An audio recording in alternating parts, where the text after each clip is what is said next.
வேண்டும். இந்த ஆட்சி இன்றைக்கு யாருக்காக நடைபெற்றுக் கொண்டிருக்கிறது? ஒரே குடும்பம், ஒரு குடும்பம் வாழ வேண்டும். ஒரு குடும்பம் வாழ்வதற்காக இன்றைக்கு தமிழகத்தை கொள்ளையடித்துக் கொண்டிருக்கிறது இந்த அரசு. சொல்லிட்டு போறவார் அவர் தெரியும்.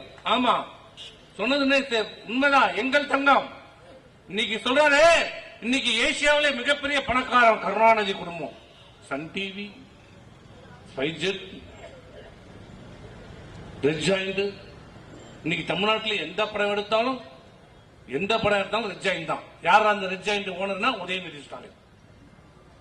கமலஹாசன் ஆகட்டும், ரஜினிகாந்த் ஆகட்டும், அஜித் குமார் ஆகட்டும், விஜய் ஆகட்டும், யார் நடித்த படமா இருந்தாலும் உதயநிதி அனுமதி அளித்தால்தான். உதயநிதியினுடைய அவருடைய நிறுவனம் ரெட் ஜாயிண்ட் மூலமா தான் அந்த படம் வெளியிடப்பட வேண்டும். அவருக்கு